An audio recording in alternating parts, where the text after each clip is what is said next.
Calvin Abueva, isang pagkakamali na lang mababan na sa PBA, samantalang si Kai Sotto ang missing piece at kailangan ng Gilas Pilipinas upang manalo sa New Zealand at Australia. Ngunit bago tayo magpatuloy, pakipindot ang like, subscribe at ang notification bell para updated ka sa susunod kong i-upload. Mukhang hindi na nga nagugustuhan ni Commissioner Willie Marcial ang inaasal ni Calvin Abueva, at ayon nga sa lumabas na report, isang pagkakamali na lang ay ban na itong si Calvin Abueva sa PBA. Ayon nga dito sa spin.ph, ang sabi nga, sources, Abueva one strike away from another long ban. Ngunit ito ngang si Calvin Abueva mukhang hindi nababahala at hindi natitinag sa posibleng pagkaban niya sa PBA dahil nagpost pa sa kanyang social media ng one more time.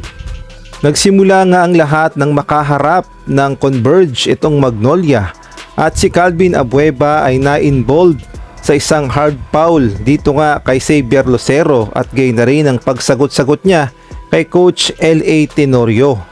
At bukod pa dyan yung mga parinig niya sa social media at yung mga pinagsasabi niya na hindi maganda sa imahe ng PBA. Kaya naman one strike na lang itong si Calvin Abueva. Posible ngang long ban ulit o kaya naman lifetime ban na sa PBA. Samantalang sa ibang balita naman, ito ngang si Kai Sotto ang masasabi nating missing piece sa lineup ni Coach Tim Cone para sa paparating na FIBA World Cup kontra nga sa New Zealand at Australia.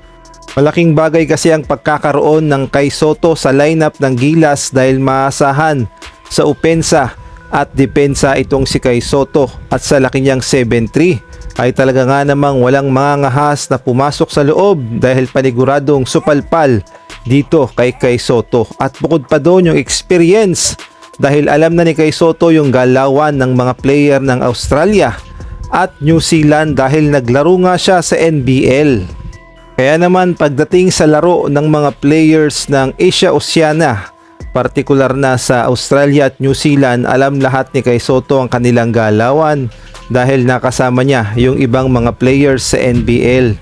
Kaya naman pagdating sa experience, alam na alam ni Kai Sotto ang gagawin sa mga player na yan, at masasabi nating si Kai Sotto talaga ang posibleng magpapanalo either sa laban sa New Zealand at kay na rin sa Australia dahil sa experience, at alam ni Kai Sotto ang pwedeng gawin na opensa at depensa sa mga player na yan.